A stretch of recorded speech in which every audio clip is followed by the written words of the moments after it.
Good Monday morning. I hope your weekend was good.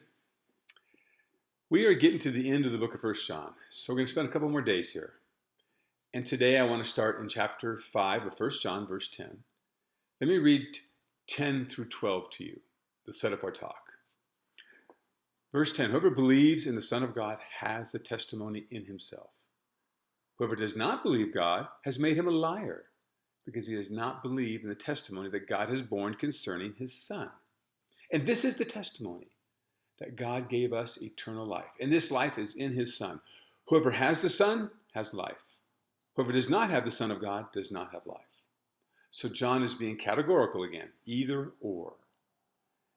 You either have the Son or you don't. If you have the Son, you have eternal life. If you do not have the Son, you do not have eternal life.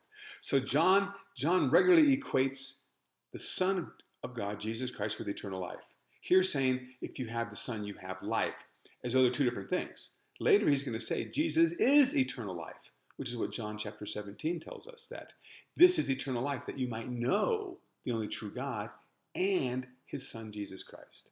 So life and the Son, eternal life and the Son of God, those are interchangeable terms that John is using. So he's bringing his letter to a close, and that Jesus is eternal life. He gives us eternal life, and he is eternal life. If you have Jesus, you have life. If you don't have Jesus, you don't have life. Now, verse 13, he summarizes this. These things I write to you who believe in the name of the Son of God, that you may know that you have eternal life. So John wants the readers, you and I, to have some confidence that we have eternal life. And this verse sometimes is read too quickly and misinterpreted. I'm going to read it again. And when I ask you when I read it again, how do you know you have eternal life? How do you know by this verse that you have eternal life?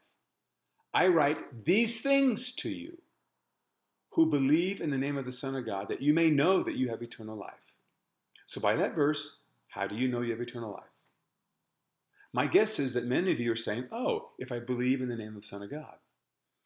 Technically, that's not really what it's saying. Let me tear it down for you. I write these things to you. So who are you? And I want to kind of bring into English the Greek grammar. I write these things to you. Who is the you John is talking about here? Well, the next phrase defines the you. You who believe in the name of the Son of God.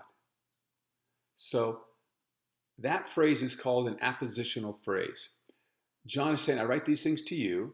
And then the question becomes by the reader, who is the you? That he defines it. Those who believe in the name of the Son of God. Then he goes on, that you may know that you have eternal life.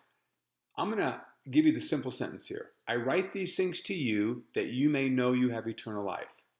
The phrase, who believe in the name of the Son of God, is not referring to how you know. It's simply defining who the you is. So when he says, I write these things to you that you may know you have eternal life, these things are referring to everything he just wrote.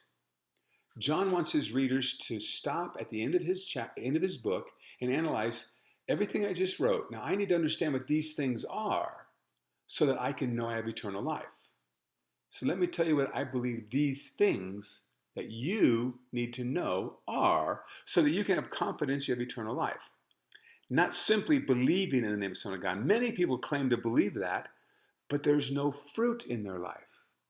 Confidence that you belong to Jesus, confidence that you have the Son of God, is fruit according to the whole book of First John.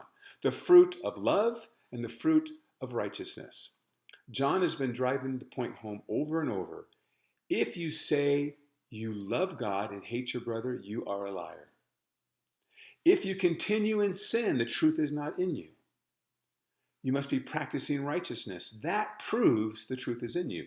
Practicing righteousness and loving your brothers and sisters demonstrates you belong to Jesus Christ. It's not saying you earn your salvation this way, but how do we know salvation is real in you? How do we know the life of Jesus Christ is in you? It's because there's fruit, and that fruit is love and righteousness.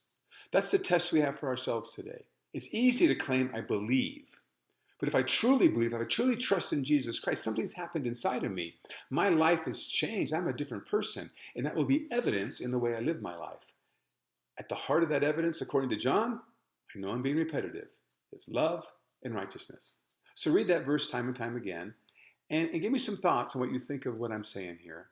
Because this is wrapping the book up. John wants us to fully understand Christian, believer, love and righteousness. That's at the heart of following Jesus.